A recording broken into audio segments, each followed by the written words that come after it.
everyone, and thank you for being here today. It's a beautiful day outside, and there have been plenty of distractions all week, and especially some around noon today. So I am happy that we have such a nice group coming to the meeting.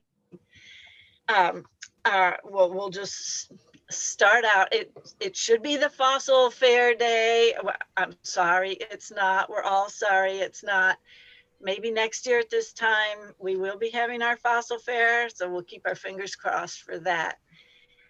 In the meantime, we were lucky enough to have Linda McCall volunteer to be a speaker for us today, and then we'll have our short business meeting with the election, our club election results. So Linda has spoken to us before. I think you all know she's a fixture of the club, former president of the club, and immediate past president right now. And that's all I'll say about that. But she has recently been at the, I think you've been to GSA and the Paleo Society meeting. In fact, the rest of her meeting is today. So we're going to have her do her talk, and then we'll probably take something slightly out of order in the business meeting so that she can then go back to the Paleontology Club Society. All right, so Linda, is there anything else you would like to say about your background before starting your talk? Sure, you guys know I like to talk about fossils, so that's what I do. Okay, I should mention, in case anybody doesn't know, Linda has an awesome collection and a beautiful museum in her own house that she has constructed over some time. Well, she's collected over some time, and the museum in her house is definitely worth a field trip to her house. So we're also hoping that that can happen again in the future. Today, she's going to talk about 30-million-year-old fossils in living color from North Topsail Beach, North Carolina. And Linda, it is all yours. Could I just let me say something real quick? Sure. I want to remind everybody that we're recording, and we are also live on Facebook. So just keep that in mind. Okay, go ahead. All righty. So many of you have collected fossils from Topsail Beach before. Find this presentation. Share my screen.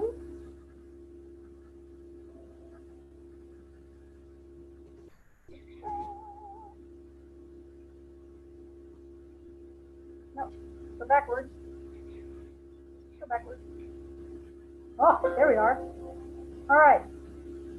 So can you guys all see that? Yes. Yes. And you can still hear me. Oh, but I can't see me. Oh, well, that's fine. All right, so I'm going to tell you a little bit about the 30-million-year-old fossils in living color from North Topsail Beach. Those of you who have been there sort of know what I'm talking about. But first question, can you even preserve fossil color? We all know that color is very fragile and it deteriorates quickly. You leave a shell out on a beach for very long at all, it goes white. And anytime you see colors present, can you guys see my mouse moving or not? Yes. Yes. Yay, I don't have to do it the crazy way then. If you do see colors present in your fossils, it's usually the result of minerals that got incorporated during the diagenetic process, like in this petrified wood here. Now, we're familiar, like from Old Dock, with finding color patterns still preserved in shells, usually the radial banding or concentric banding, something along those lines.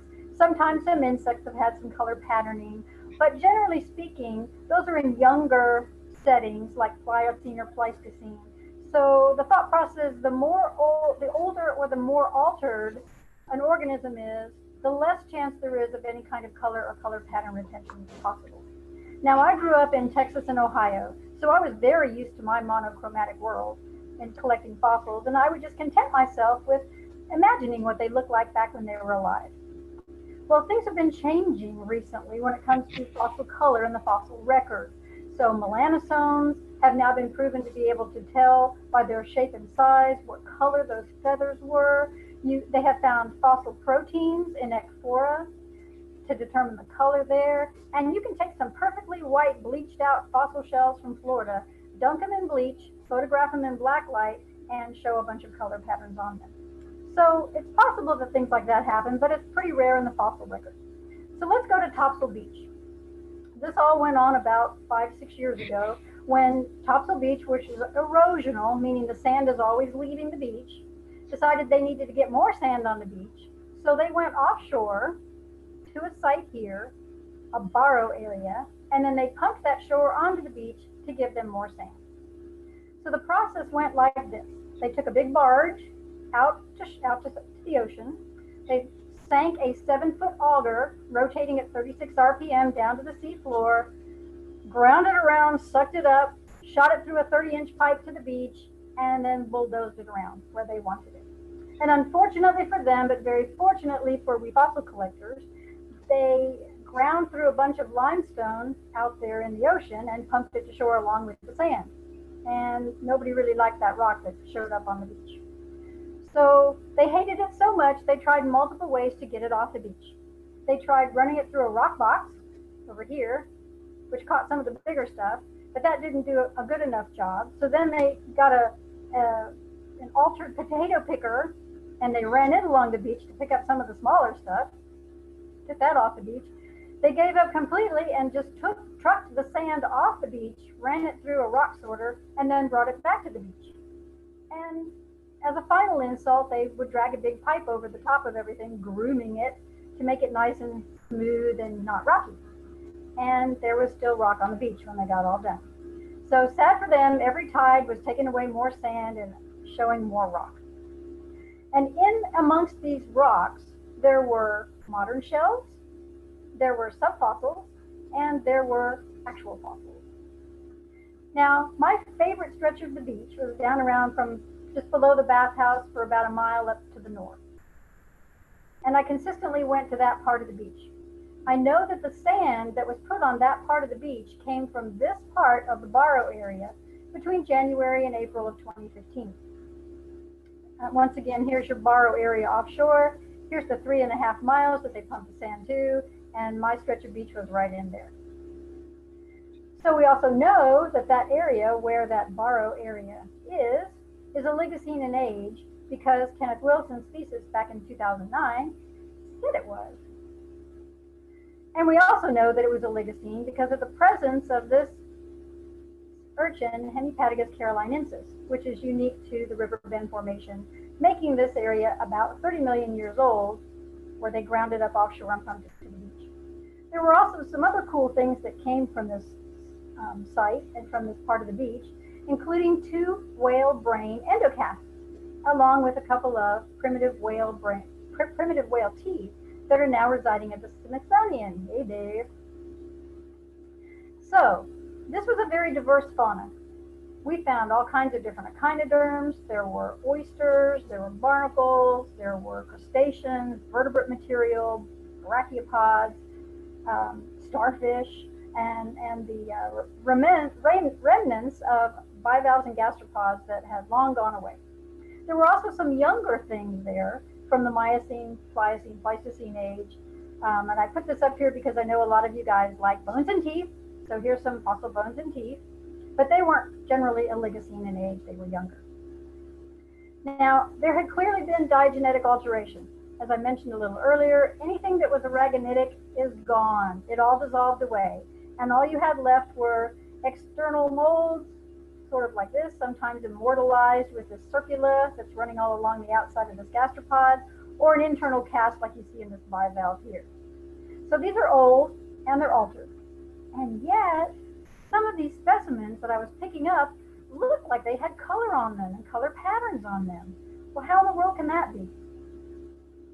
So the more I picked them up, the more I kept noticing these repeating kind of patterns, striping on these oysters and interesting patterns on the echinoderms. And I'm going, geez, this is old and altered. This should not be. I thought I'd look at them under black light, and that confirmed that there was indeed some sort of color patterning going on. So that freaked me out, and I'm thinking, wow, I've got 30 million year old color. This is going to be like a mummy that you open up and it just disintegrates before your eyes and vanishes. So I freaked all out, and I started putting all these specimens that looked like they had color on them in black cloth and hiding them in dark rooms and I even took a bunch of them and I put them in a refrigerator in cold ocean water to see if maybe I could replicate some of the conditions where they were out in the ocean and try to preserve the color that way. And they stayed there for a year, and you can imagine how my husband and my son felt about it when they opened the refrigerator and found big jugs of fossils in there instead of milk. All right, so I did find out eventually that the color was much more stable than I thought it was. And although it looked like they faded when they dried out, like this and this, that was actually due to the calcite surface of those fossils being bruised from the process of bringing them to the shore. And if you spritzed them with a little bit of water, they perked right back up and the color showed back up. So it did seem that the color was much more stable. So then I decided I would try to see how stable they were with UV radiation. So I put them outside to bleach them out in the sun, because we know the sun bleaches everything, absolutely everything. And so I started with August 9th, 2015, put them outside. You can see there was striping on the oysters and there's color patterns on some of these echinoderms. And by 2018, finally, it was gone. But it took a really long time. So you can see in this process here, in 2015, you've got quite a bit of color banding still. 2016, there is still some color banding going on where it's not taped off. And by 2018, we've got some of that color banding pretty well gone. I finally ripped off the tape. The color was still underneath the tape, and then I bleached them some more. And now in 2020, I can conceivably say that almost everything is gone from the oysters, and they don't blacklight anymore. So it does actually eventually fade out. It does also fade on the echinoderms, but not as much. So it started out completely filled, and by several years later, you ended up with a little bit of striking down the center. So this is possible that there may be some more mineralization in here, or it's just a different color pigment that takes longer to disappear. But there were lots of things that had color on them from this beach, not just one or two things. So the oysters had radial banding. You had sea urchin spines that had color on them. You had brittle star bodies and arms with color on them. You had this sea urchin that had these sort of patterning on their Aboral side. Then you had the Hemipatagus with color patterns, two different kinds of barnacles, and some crustaceans. Lots of different things showing color, and different color on each thing. So here's a closer look at some of that crustacean patterning with different colors as well. Some of the barnacles, you've got ones that were very deep colored red all the way to sort of a mild colored rust banding. The brittle stars, here's a brittle star body, had this kind of pinkish flesh colored coloration going on to them. Some of the arms also had that very faint pink color to them. And this one body was really strikingly colored. Then the Gagaria mossomi had some banding, probably where the Ambulacral area is. And their spines definitely had a lot of coloration going on the upper third of the spine, while the lower 2/3 was always white. And now we come to our Hemipatagus. So the Hemipatagus were the most interesting because they had a diverse range of color patterns going on with them. And as I kept picking them up, it occurred to me that some of these patterns were replicating themselves over and over again. And I wondered if I might be able to make some sense of that. So I'll talk about that a little later on. Let's talk about the oysters. So the oysters had radial banding. You could see offsets at points of injury. So this is clearly a pattern that is on this organism when it was alive, not some mineral staining that happened later. So I'm wondering to myself, do I have mineral replacement? Do I have real color? So I start examining modern analogies to these fossil items to see whether or not I can make sense of this. So here's a modern acorn barnacle and your 30-million-year-old barnacle. And they're looking pretty similar. So I tried that with actual beach specimens. Here's a very modern Topsail barnacle that I picked up off the beach, and I compared it to a 30-million-year-old Topsail barnacle. And aside from the color being a little duller red, even in a close-up, they are very, very similar, right down to this sort of growth line banding. Here's a second barnacle that shows up at the beach, both as a modern specimen and as a fossil 30-million-year-old specimen, again showing remarkable similarities, slightly different coloration, but other than that, it would be very challenging if you didn't know that this thing had a rock interior and was morphed to a different kind of calcite. It'd be hard to tell which one was the fossil and which one was the modern one. When it comes to the oysters, Pycnodonte paroxys are extinct, which are the ones that we're picking up off the beach, but there were oysters on the beach that had radial banding, and again, this is a very similar condition where the coloration looks very, very, very similar in pattern. And here's a couple of close-ups of those oysters, again showing that offset where there was points of injury, and another close-up showing that very, very vibrant coloration of these things. And as I looked into the literature, it became clear to me that radial banding in oysters seems to be a thing, because these are all pictures of various oysters from various different states, different formations, and different ages, all showing radial banding. And since this presentation, I've actually found a couple of more from a couple of different places that also show radial banding. So someday I want to do a paper on radial banding in oysters, because I think that's a thing.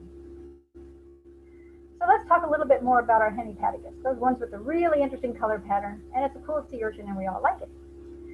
Hemipatagus are extinct. There are no more today, but they do have a relative called the Maretia. And the color patterning in the modern Maretias is very similar to the color patterning we see in the fossil Hemipatagus.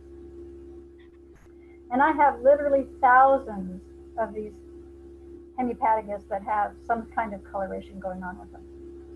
So I picked the best 709 of my colors and decided I would try and quantify them as to what kind of patternings they had and did they correlate with each other. So as I said, there's definitely some repeating sort of color patterning going on. So let's try to get some numbers behind that. When I look at the Aboral pattern, the Petaloid Ambs, that's the star. So I'm going to look at the star pattern and see what's going on with that. It turned out there were two different kinds of star patterns, just two. You had lined Ambs and you had filled Ambs. The difference between the two is obvious. In the lined Ambs, you only have color around the edge of the ambulacral plate, and in the filled Ambs, the color was consistent throughout the am plate. So of those two, almost 500 of them were lined, and about 213 were filled. Here's a close-up view of those. As you can see, there's definitely always a line going down the middle of the lined ones, though that line can vary in width and whether or not it continues all the way to the end of the plate or not. But in the filled Ambs, it's a fairly consistent color throughout that plate. Now, there's also a color pattern going on the upper part of the test, on the front side, the Aboral side.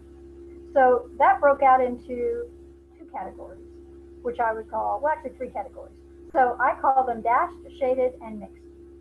So in the dashed, the color is only within the plate itself, not crossing any plate boundaries. In the shaded, the color just goes straight on across all those plate boundaries. You can't even tell where a plate is. And in the mixed, it's a combination of both. And that also broke out into a specific number of specimens for each thing. So there were 207 specimens that were dashed on the top, 338 that were just shaded, and 164 that were mixed. So here's a close-up of that dashed pattern where you have the coloration only in the center of each plate, and then in the shaded pattern where it clearly goes across all those plate lines and plate boundaries without ever noticing that they're there. So then there's a correlation between what the Ambs look like and what the upper test looked like. And it broke out like this. If you had lined Ambs, you could have any of the three kinds of tops. So you could have lined Ambs with dashed tops, 190 of those. You could have lined Ambs with mixed tops, 144. And you could have lined Ambs with shaded tops, 162. But if you had filled Ambs, you almost always had shaded tops, 176 out of 213 with filled Ambs. So that was an interesting observation. Also, if you had lined Ambs, there was a specific color pattern that showed up on the Adoral side.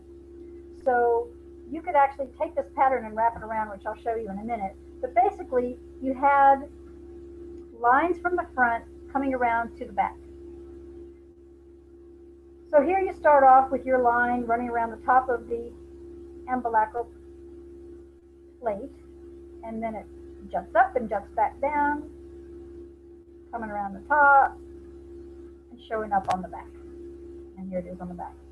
So clearly this pattern was on this organism when it was alive. This is not some sort of weird mineral staining or anything like that, or you wouldn't have a pattern that you could wrap around from the front to the back of the organism. Here's a close-up of that back pattern. And this pattern only showed up if you had lined Ambs. If you had filled Ambs on the front, there was no patterning on the back. It was just a uniform kind of gray. So there's a problem with there being patterns at all on these Hemipatagus. Hemipatagus and Maretia are related, although Hemipatagus are extinct and Maretia are still alive today. The color in the Maretia is not on the test. It's in the skin. It's in that epidermal tissue. It's not in the mesodermal tissue, and it's not retained in clean dead specimens. So if Maretia and Hemipatagus are related, which they are, then the color pattern on the Hemipatagus would have had to start out in the skin, just like they do in the Maretia. Well, how in the world then did it get onto the test? And then how did it get fossilized like that? Because it had to have originated post-mortem. Well, I fished around on the internet long enough that I actually found some modern Maretia that showed some color patterning. So it is possible for colors in the skin to transfer to the test, even in modern specimens. So here's one where the pattern didn't get transferred very well, and here's one where the pattern got transferred really well from the skin to the test.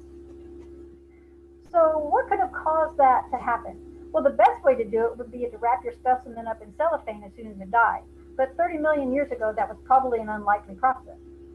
So I'm thinking what probably happened was there would have had to have been a very rapid burial, either shortly after death or possibly buried alive. It would also have to have been covered with a fine, non-permeable coating to keep out any kind of bacteria or whatever to get in to get rid of that coloration, and also to hold that color on that skin tight to that test under pressure so that you could not get the transfer or the color to disintegrate and go off this way. It had to go down and get on the test. This would have allowed the transfer of the colors to go from the skin into the pores on the test. Okay, once that's done and you've got that accomplished, you have a second problem.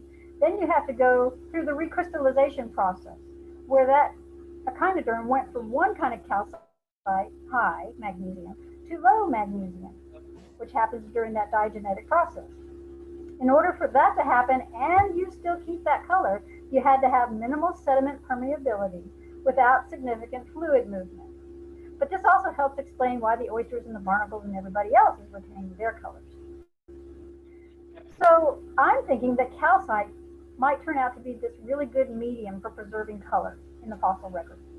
That study of the fossil ecphoras concluded that the organic material was able to be protected within the calcite, and that was done by Ambs-Adoral in 2015. There's been 340 million-year-old organic molecules identified in crinoids, and all 6 of our topsail species that show color or color patterns were calcitic to begin with. So is it possible that pigment remnants were incorporated during diagenesis? Well, you're going to have a couple of different things go on for this to have happened. First, you had to have rapid burial. Second, you had to have optimal preservational conditions. Third, you'd have to have rapid matrix removal. And fourth, you're going to have rapid retrieval.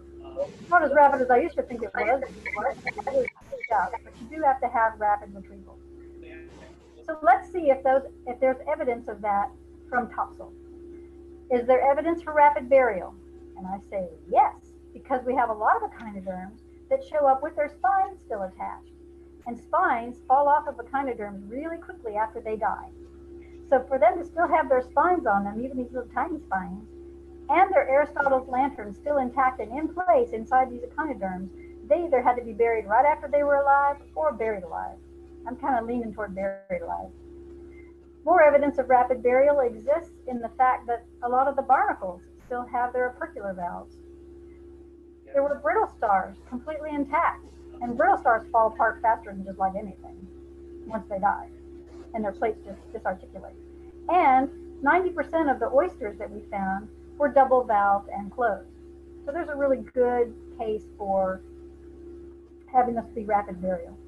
Additional supporting evidence for the transfer of the color thing going on is that, and these Hemipatagus for sure, is that frequently one side of the Hemipatagus retains a better color than the other side does. So gravity is going to pull that color down, giving the side facing up a better color transfer than the others. Some of my Hemipatagus show crappy transfers. So it looks like, and some of them have blotchy transfers, and some of them don't have any transfer at all. So it looks like it was not consistent in that fine silty coating and in that pressure and in that transfer. So, you know, like when you were a kid and you would get the tattoo things out of the Cracker Jack box and you stick it on your hand and you rub it on there. Sometimes if you didn't, you wet it. And sometimes if you didn't wet it good enough and you peeled it off, you got a really lousy transfer of your decal thing there. This is what I think went on with these Hemipatagus. As you can see down here, we've got some that had absolutely no transfer, pale transfer, blotchy transfer, and just severe transfer. So this actually kind of correlates with some of our modern look at Maretia and Hemipatagus. So here's a modern Maretia that had what I would call a blotchy transfer. And then here's a fossil Hemipatagus with a blotchy transfer. And here's a fossil Hemipatagus with a good transfer and a modern Maretia with what I would call a good transfer.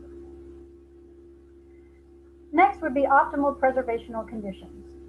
Well, back in the Oligocene, North Topsail Beach was way out here, kind of mid-shelf. And so it's remained submerged from the Oligocene all the way to the modern day, possibly only being exposed briefly during the Pliocene or Pleistocene. Secondary to that was what I call the silty coating. This silty coating showed up on a lot of the fossils and probably was on all of the fossils, but got blown off during that process of pumping them to the beach. So I'm going to call my fine silty coating my cellophane. So I think this, which may actually be why they died, because they may have just suffocated, this fine silty coating is in between a lot of the spines that you see that are still on some of these echinoderms. And if it wasn't the cause of death, it certainly suffocated these critters shortly thereafter. And then the third thing would be that rapid removal from the matrix. When you allow something to weather out at a quarry or someplace else like that, even if it did have color retained in it, it's going to be just faded out by the time that material gets out of, especially limestone. So in this case, you had limestone that got ground up by a 7-foot auger rotating at 36 RPM. Then that material got sandblasted down a 30-inch pipe for 3 miles at 100 PSI, which took about 30 to 45 minutes. So basically, you over sandblasted everything coming down that pipe. It pretty much blew apart all that limestone and mostly disintegrated anything that wasn't pretty sturdy. So you ended up with fist-sized and smaller chunks of hard ground, like over here left. And some of the sturdier fossils survived, although they were frosted. And that's why when I said they dried out, it looks like the color went away. It was because the calcite crystals are bruised from this process.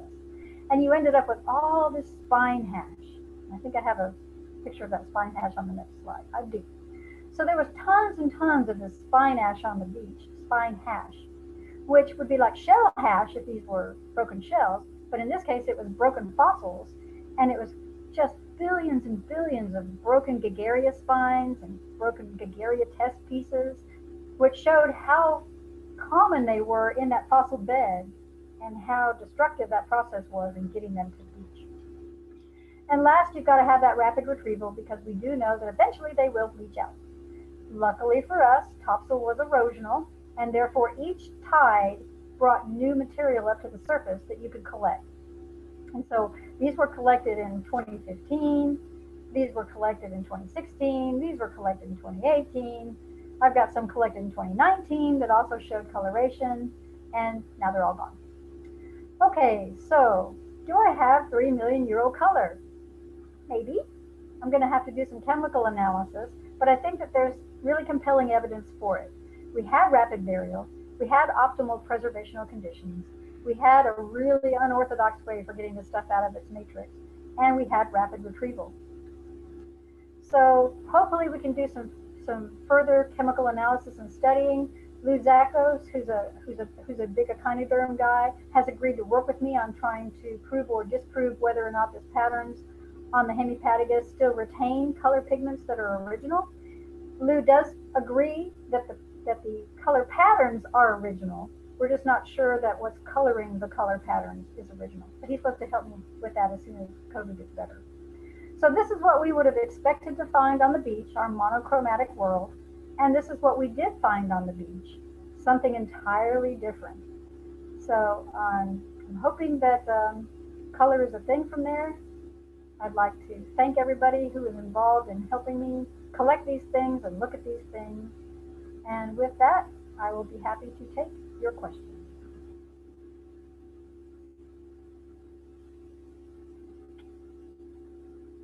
Unmute people. Let them talk. Thank you, Linda. If you want to ask a question, make a noise so that we can hear you and see you. Or unmute yourself and ask the question.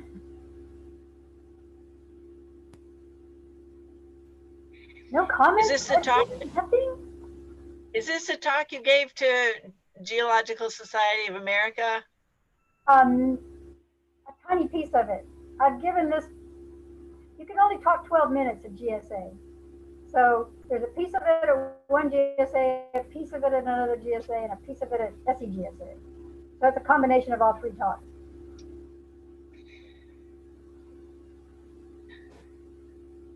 Linda, I know you're more into echinoids. If you can find a barnacle person to look at those opercular elements, it's interesting that you've got a kind of parallel thing in two different genera. Yeah. Be interesting to see how close the barnacles are to the living ones. You got the same color pattern, but it's those opercular elements that might tell you that it's a completely different genus or something. Oh, I didn't know that. So even if they look the same exteriorly, if the opercular valves are different, it's a different species? Right. Otherwise, I say they look identical. Yeah. The tough part is it looks like it's hard rock. So that could be interesting, getting those out and keeping them in sufficient, but anyhow, neat project. Do you know any barnacle people? Unfortunately, the guy that did it was a North Carolinian, Victor Zullo, and he unfortunately died young. And I don't know that anybody stepped in to kind of take over barnacles. So, but there has been a lot done, obviously, on North Carolina fossil barnacles because he was at, I think, UC Wilmington. So you might look and, see what's already known. So. Okay, thanks. Linda. Yep. This is Charlie. How are you? Good program. Thank you. Question, you said at the beginning that the source of color in some of these feathers, fossil feathers and so forth that have been analyzed, I think you said melanosomes or something like that, color pockets. What do you know, and maybe you said this in your program and I missed it, what is the source of the original color in these animals, these echinoids? Okay, melanosomes with feathers, a whole different thing. I actually don't know what causes color in echinoids. That's Okay. what Lou and I are supposed, we need to find out, one, what causes fossil color in modern echinoids. It's not a melanosome, it's gonna be something else entirely. And what causes color in modern oysters, because that's gonna be different from what causes color in echinoderms. What causes color in the barnacles, because that's a crustacean, which is gonna be a different mechanism for color than in the others. So they all have different mechanisms for what causes color in them. First, I have to find out why color is in modern ones. There's not even much information on the internet on what causes color in modern bivalves. So usually it's a waste product, and that they haven't really gotten, they know it's a waste product, but they haven't gotten into the nitty gritty of what the actual chemical composition of said waste product is and how it can be found. How would you go look for that? What chemical signature are you going to look for if you do an XRD analysis? So, don't know.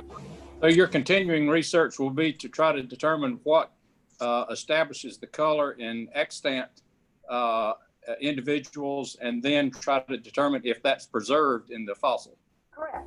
Fantastic. That's interesting. Can I ask another? Linda. Oh, I'm sorry. Linda, this is Trish. Hi, Trish. I know you and Bruce just recently went down to Topsail Island with your new camper, but you said there were no echinoids up on the beach anymore, so whatever has eroded and washed up is probably all gone by now. Yeah, I walked most of the beach that I normally walk. I even walked a lot of the beach that I don't normally walk, and that layer is gone. It's back to mostly the original beach stuff, or it's definitely not the layer that the fossils came from that I picked up when I was down on my end of the beach. So all that gray rock material and whatever has gone back to the ocean, and they need to replenish the sand again because it's all washed out. So unfortunately, guys, fossils not left. They're gone. Okay, so there were no shark's teeth there either. None of those nice shark's teeth that y'all were finding. I didn't see any shark teeth. There were still people looking for shark teeth because shark teeth were there before the material from offshore got dumped on there. So it may be back to the original material where the fossils were. I went to Topsail this summer and did find a few of the echinoids. They were mostly broken pieces, but I still found a few. Okay, because I went a couple weeks ago. And I went in, I guess it was July maybe.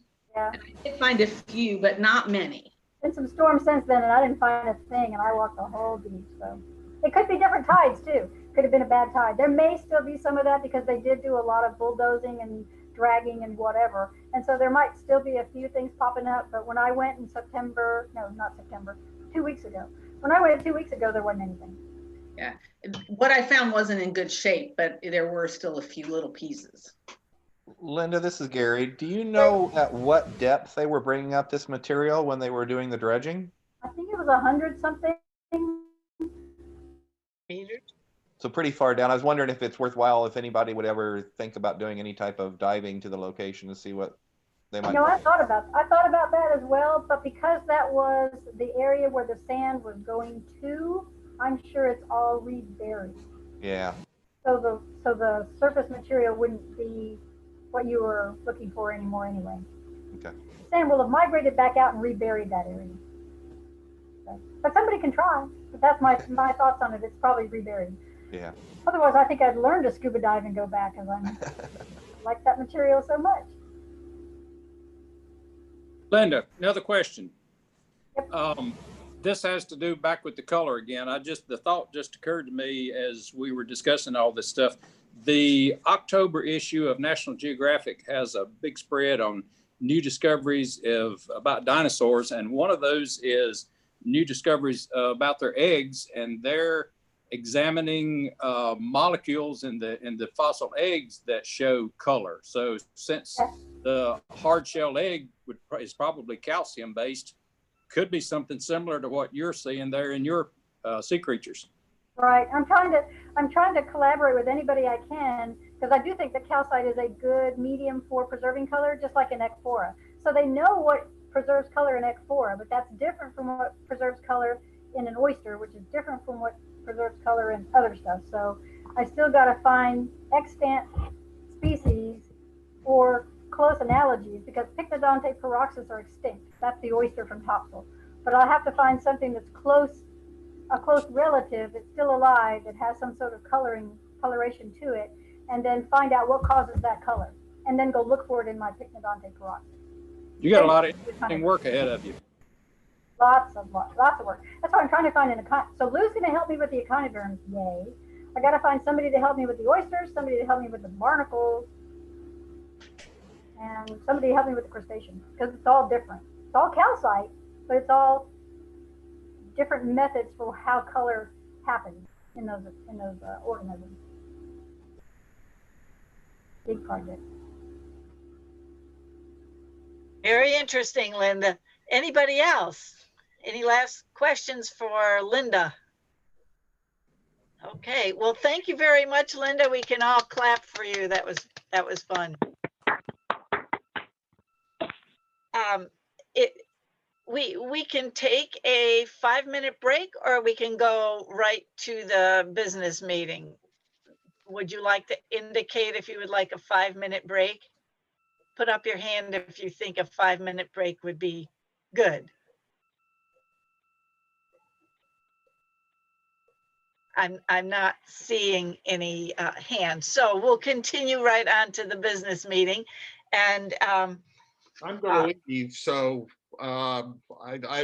your business isn't my business, so I well, probably actually, some of it might be, David. rats.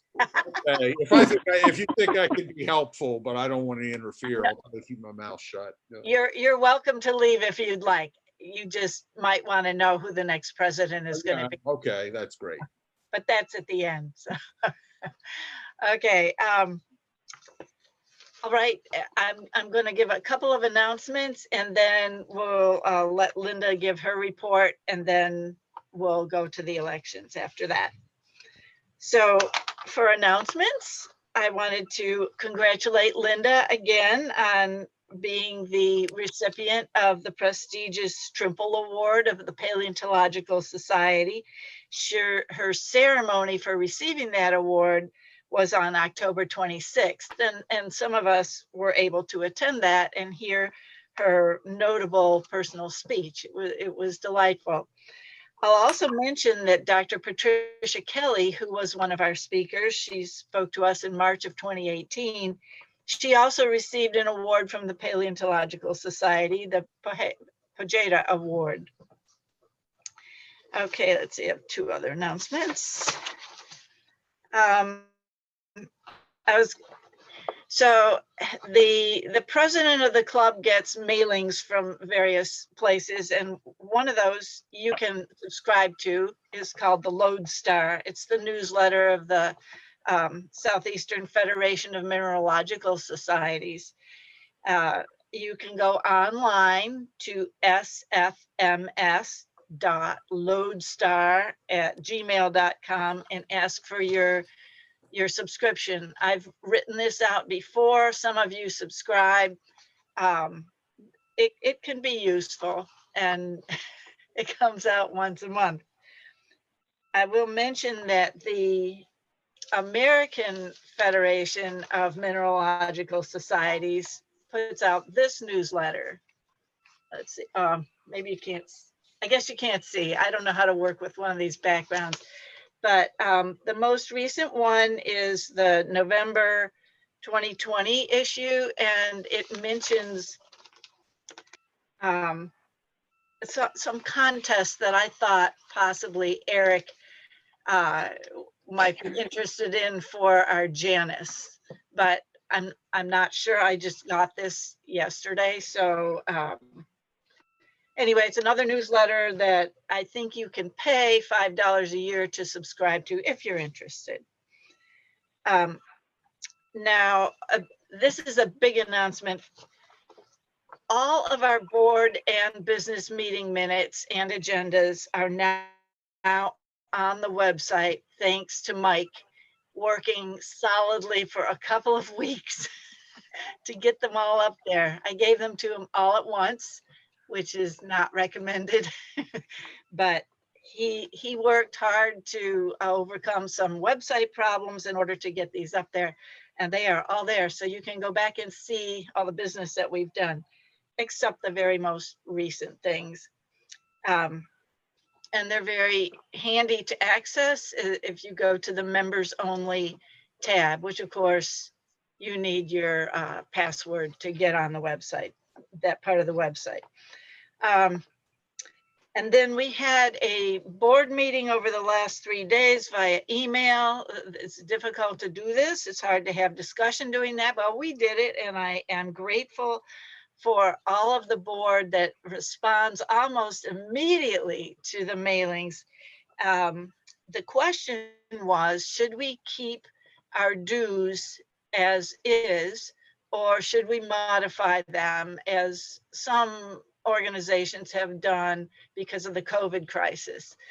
So we had some discussion about this. People submitted their comments, and then we had a motion by Trish, a second by Travis, and at least majority of the board was able to vote before this meeting, and the vote was to keep our dues as is. So we might want to make a note of that. Okay, I think that's all my announcements.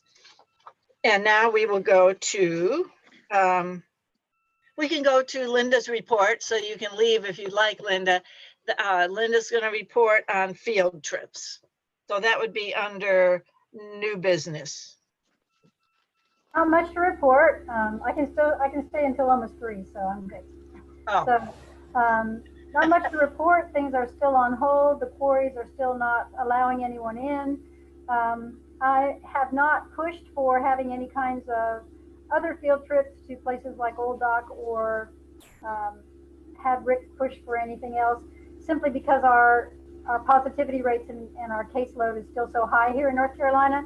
I would like to see that decreased before I feel comfortable in running field trips to those sites. So should that happen in the next month or so, we can start up field trips to like Old Dock or Greensmill Run or anything like that at any time at a moment's notice. So I'm just waiting for some of that positivity rate, et cetera, to decrease. But I am keeping in contact with the quarries, and they will let us in back when they feel comfortable. So, yeah. That's reassuring to know. Okay, so we'll go to the reports of officers and committees, and the minutes are the first one there. So Terry, do you want to summarize? And did you get any corrections from anyone? I did not. So we shall assume they stand as they were. But anyway, just I'll go through quickly. The program was by me about hunting dinosaurs in Alberta. We had a number of announcements, including Linda's award, the new printer for the books for the club, the approval for Emily's $1,000 grant. The museum was scheduled to reopen in September, but no school groups or us are invited in yet. And that we are in a compliance for meeting virtually. Archie the Aedosaur was installed at App State, and we received a letter of thanks for Volume 2, Edition 2 from Don Hathaway. The reports of officers and committees, minutes from the July meeting were summarized. There were no corrections and minutes were approved. Treasurer's report from David, the current balance was $21,987.52 and expenses were $1,455. Membership, Mike reported 215 memberships, 108 households, 13 honorary, 94 individual. Gary reported on books. There were 27 2021 calendars left available on the website for $12.50. Volume 1, Edition 2 is running low. Ebooks will be available online in lieu of CDs for $25 each, and there will be news on lapel pins with club logo in November. Richard told us he would need to stop doing the photography of new specimens for the books because of his arthritis. So the books will stay as is, except for Volume 1, second edition in progress. And thanks were given to Richard for his beautiful work. Gary will work with him to help with other book details. Newsletter, Eric reported the next Janus would be December 1st, sent articles 1 week before that. Daryl was absent to report outreach. Then old business, outreach reports. Joy did 2 virtual presentations in her senior community and is also doing a series of virtual presentations for Pearson Elementary 4th grades, fossil plants and animals and the stories they tell. New business, field trips and upcoming trips. Linda reported everything is still on hold, though she's still in communication, and watch for emails for non-quarry trips when the weather is cooler. Events and outreach upcoming, there's nothing yet. Waiting to hear about the AFM National Fossil Day, Society of Vertebrate Paleontology meeting in October, or the GSA meeting in October. Nominating committees, David Sanderson, Lynn Moore, and Travis Seymour reported the slate of officers, and the results will be announced today. There were short statements by each candidate to introduce themselves. and petition period for the nominations. Thanks were given to the nominating committee for their work. There were no door prize meetings, and the meeting adjourned at 3:26 p.m. Are there any corrections or additions from anybody here at the meeting? Okay, and these were sent out ahead of time, so anyone could look at them ahead of time. So I'll say, if you approve of the minutes, raise your hand. Is there anybody who does not approve? Make a noise. Okay, so the minutes are approved from the September meeting. Thank you, Terry. Treasurer's report, David Sanderson. Okay,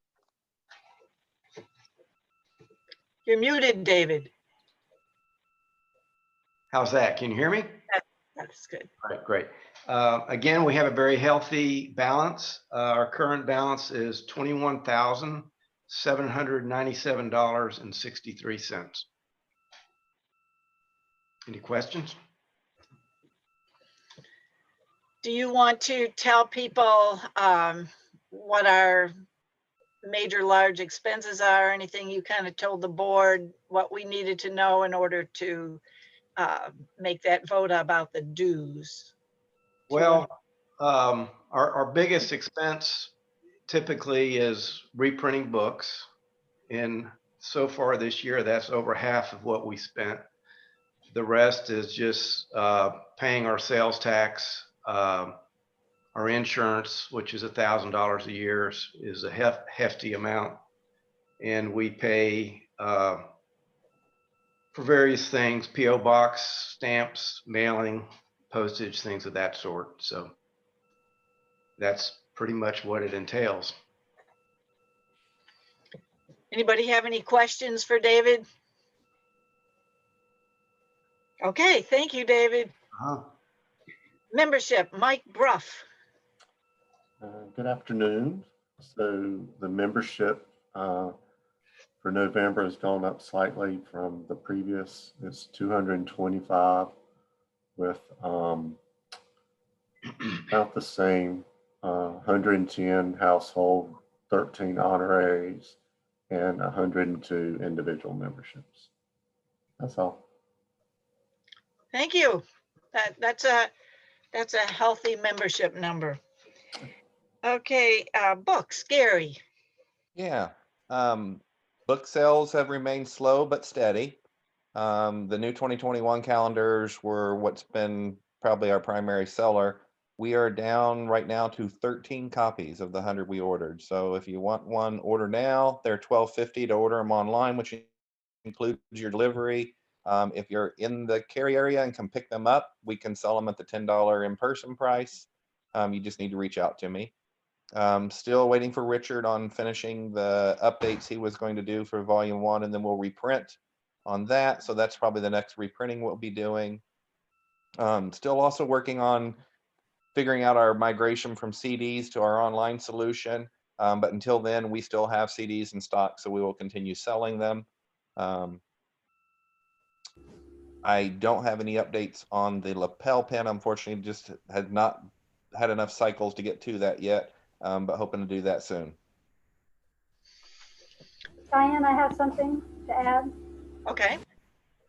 Richard and I talked, and I went and picked up my specimens from him, and he's going to let me do some of the photography. I can't do the really small stuff, but I can do a lot of the other stuff, because he says he's still very capable of doing all the photoshopping part of it and the editing part of it. So I will be doing some of the photography of just the specimen, then I'll shoot it over to him. He will do the photoshopping and putting them in order and everything. So there is more going to be happening with the volume. Great. That's good news. That's terrific. I have another question for either Gary or Linda. Do you know if Richard's going to be able to get a calendar out for 2021? Because sometimes he works on these in advance. Want to say that, Gary? Yeah, I will check with him. I know when he created the very first calendar, which was, I believe, 2018. Yes. I thought he made like 5 or 6 at a time, right up front, but I'll check with him. I don't know if this 2021 was the last one he had already made or 2022. What I heard from him was that he had multiple years of calendars already done. Oh, that's super good. All right, thank you, because I saw that he wasn't here today, and I just wondered. All right, thanks a bunch. Yes, I mean and that was the same thing I was waiting for, Trish. I was hoping maybe he'd be able to join us today, since he hasn't. I'll be reaching out to him soon to talk to him. I'm working on getting backups of everything, that all the books that we have, of having backups so that they're set and ready to go anytime we need to print them. And the calendars was one of the things. I've got a shared drive where he's able to store all those. That's terrific. Thank you. Sounds good. Thank you very much, Gary. Okay, and newsletter, Eric. The next newsletter should come out sometime around December 1st. I'll be on vacation a little before then, so it might be a week late. But if you want to get an article to me, just a week before December 1st.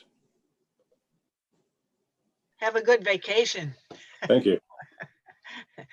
Thank you. And outreach would be Daryl. He did not join us again today, though I did have a nice email from him, so he's doing all right. I had asked him, well, the topic has come up about doing virtual programs, and Joy spoke to us at the last meeting about how she's done hers. I think Emily spoke to us a little bit at the previous meeting about kind of his encouragement for doing some outreach that way. I'd like to, okay, well, let me finish my sentence. I'd like to see some of us in the club work on that, since we'll probably be not meeting in person anywhere for quite a while. Terry, you have something to say. Yes, I have been in touch with Lacey Elementary, and I am working on, they've already set a date. It's going to be, I think, the 19th of November, and I'm going to do a virtual presentation for their second grades. And once I have that tweaked, I'm going to write to all the schools that I did last year and offer it to them as well, and see, because I did, I think, 9 other schools, and maybe some of them would like it as well. And this will be easy because I'm doing it from home and I don't have to haul everything. So once it's done, I might as well offer it. That's wonderful. Be sure to tell Daryl that you're doing that, because I will. I always send in my forms. Okay, that's good. Because he also said he had not received any requests from anywhere for programs. So maybe it's the case where we have to let schools or groups know that we have some people who can do some things. And anyway, yeah, they're pretty overwhelmed from what I've been hearing. I actually had talked to a friend of mine and said, well, you can let them know I'd still do it. So they were really thrilled, because they're afraid people don't want to. So, you know, I kept all my contacts from before, so I'll just see what happens. That's wonderful.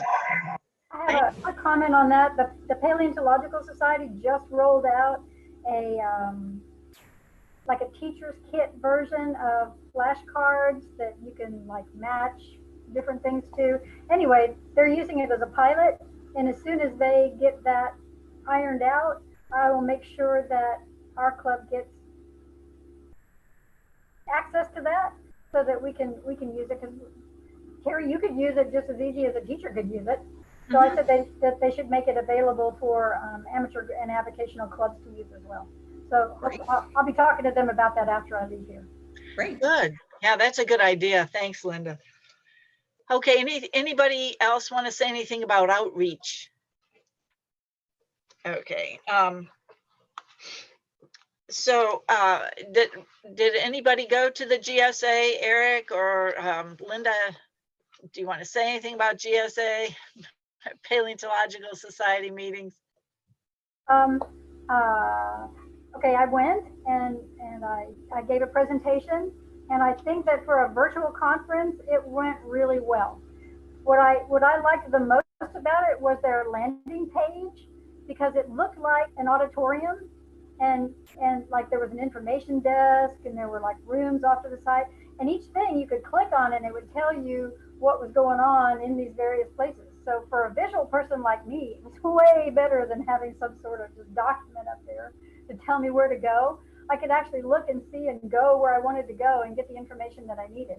So it was actually very, very well done for an all virtual conference. They also allowed you to watch the presentations early. So for about half a week before the conference started, you could go click on any presentation, because they were all pre-recorded. Well, almost all of them were pre-recorded. So any of the pre-recorded sessions that were out there, you could go and watch. And so I actually went and watched every presentation in the session that I was in, because I was afraid that I wouldn't be able to watch them while I was setting up to be in the green room to talk about the answer questions afterwards, and I wouldn't get to see any of the other presentations.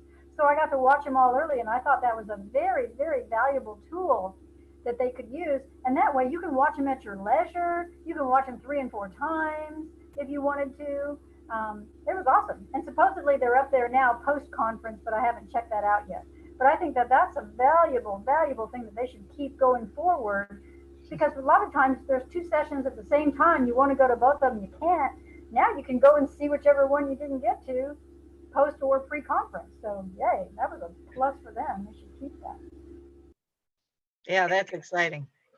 Okay, thanks. We're in new business, and we are down to the nominating committee. So the election results are David Sanderson is going to tell us about the results of our club election. Okay. Can everybody hear me? Yes. Okay. First of all, I want to thank all the candidates for running this year. Just to remind you that it takes individuals like these that make this club successful. I think we know who the officers are, but I'll review that. For officers, the president is Ramona Kraler, and for vice president, Linda McCall. So both of these individuals have been presidents in the past. So I think we're in great hands for the years to come. For director, we were to pick 4, and those current 4 are Jim Mickle, Cheryl Gurley, Travis Seymour, and Lynn Moore. So congratulations. We might want to, yeah. We might want to mention that the people who will make up the board include the 4 directors who remain on the board, and those. Let's see how I do. Okay. And those are Trish Kohler, Gary Lewis, Don Rideout, and Rick Trone. Couldn't read my typing. Okay, rotating off the board this time will be Charlie Causey, Jonathan Fain, and Julie Niederkorn. And I would like to thank them for their considerable contributions to being on the board, and they're still in the club, so we're glad to still have them, and we look forward to more interactions. So thank you to everybody, and thank you all for voting. It was all online this time. Mike kept that data and gave it to the nominating committee. Actually, Mike is kind of behind all of the computer-based things that we do, which is almost everything these days. So I'd also like to give a big thank you to Mike.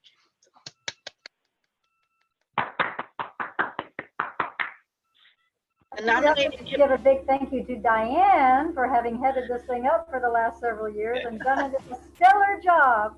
And Yeah. It's very difficult to follow in her shoes. So thank you, Diane, for running this thing through COVID. I enjoyed it. I enjoyed it. Okay. And we can go dance in the streets after this. I think Ramona and I will get Socially distanced, of course.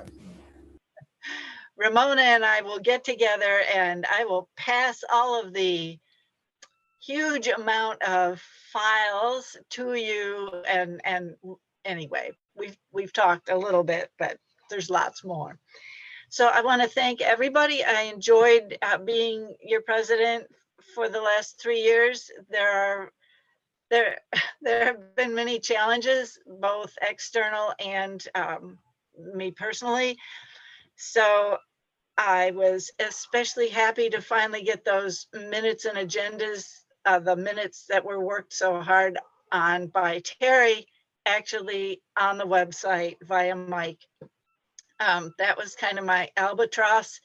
The tree fell on my house about the time I should have been getting all of those regularly to Mike, and I did not. So, but that's all fixed now. So thank you again, Mike, for doing that. And thank you, Terry, for keeping such good records. Is there anything else anybody would like to say? I'd just like to thank everyone for the board members, and I'd also like to thank Diane so very much under the most difficult of situations with her house problems and certainly with COVID, and Mike and others. Thank you for being able to put this online. And we're going to miss you after your 3 years on the board, but I'm looking forward to Ramona being the new president and to Linda being the vice president. So thank you all. I know it's a lot of hard work and a lot of time up until 1 or 2 in the morning for some of you all. So just thank you. Well, I'm just so glad that everything worked out, that we could continue on with our meetings. And I hope in 2021, we'll finally be able to meet in person. I miss seeing y'all. And maybe by then I'll have a camera on a laptop, because I still have my 2012 desktop computer, circa Microsoft #7. So maybe by then I'll be able to see y'all, but hopefully I'll be able to see y'all in person instead of through a camera. So just thank y'all again. It's been fun doing it this way and seeing everyone, but can't wait to see everyone and give everyone a big hug again. So thanks again, Diane, and all the other board members and the incoming board members and the outgoing ones who did a great job too. We will miss you all. So maybe our board should increase to 6 or 8 members so everyone could stay on for a longer time.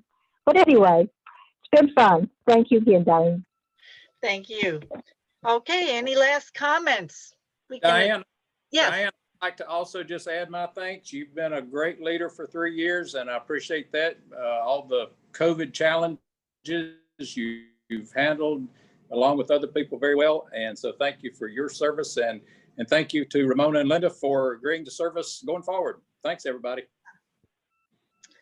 Thank you all. All right. One quick announcement. In the unlikely event that you can get to Washington, D.C., the Smithsonian, of all places, the Museum of American Art, brought one of the original Peel mastodons back from Germany. And the exhibit opened and was supposed to close during COVID after remounting the entire skeleton. I'm told that it's extended at least to January, and it's like part of the history of this country. The painting is also there. It's exhuming the first American mastodon, and it was actually listed once as one of the 10 top paintings that says America. And I'll spare you all the politics involved back in the time of Jefferson. Okay, the Europeans thought we were inferior, both humans and animals, and the fact that they had big mastodons was taken, very seriously. So anyhow, that specimen's been in Europe for over like 150 years, and it's come home, and I haven't been able to go see it. So if you do get to DC, be sure to see that. So anyhow, I want to say that. So thank you. Thanks, Dave. Yeah, Thanks, David. So that's in the art museum and not in y'all's paleontological division, right?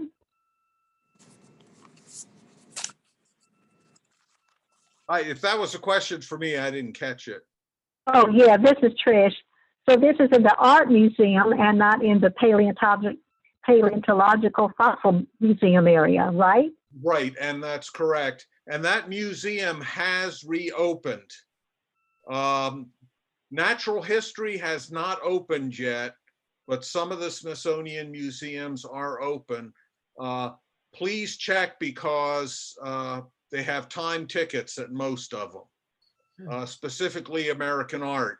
Even I can't go in and out in there on my badge. You have to get a ticket, but that one is open. American history is open and a few of the others. So if you happen to be in DC, of course, you need to, our fossil halls are wonderful, but they're not open to the public right now.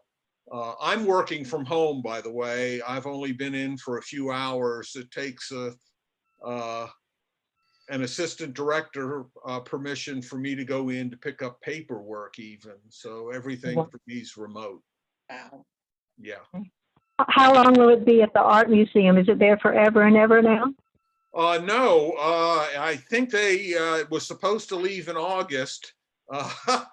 It opened in March after COVID was there and was supposed to close in August. Obviously, they've extended it to just January. I'll check to see if it's any chance of it being longer than that. So. Thank you. And tell Bob pretty hi. And I think you said Fred was up in New York now, but give him our best. I hope he's doing okay. Yeah, it seems to be he's doing okay. Okay, thank you. Well, tell them both hi and give them a virtual hug for me. Okay. Thanks. Okay, I think we're ready to adjourn. And next, I need to say that our next meeting is January 17th. Let's see where this is. 2021. We do have a very popular speaker for that meeting, and we hope that you will pre-register in advance. If we were having that meeting in person, the last time we had this speaker, there were 80 plus people at the meeting. So look forward to that for January. Can you tell us who the speaker is? It is Dr. Andy Heckert. Yay. Oh, super. Great. Thank you. Okay, but he'll have to tell you, he'll have to tell us what his subject matter is. Okay, well, thanks everybody. I hope you have decent holidays, that you don't get too close to anybody, and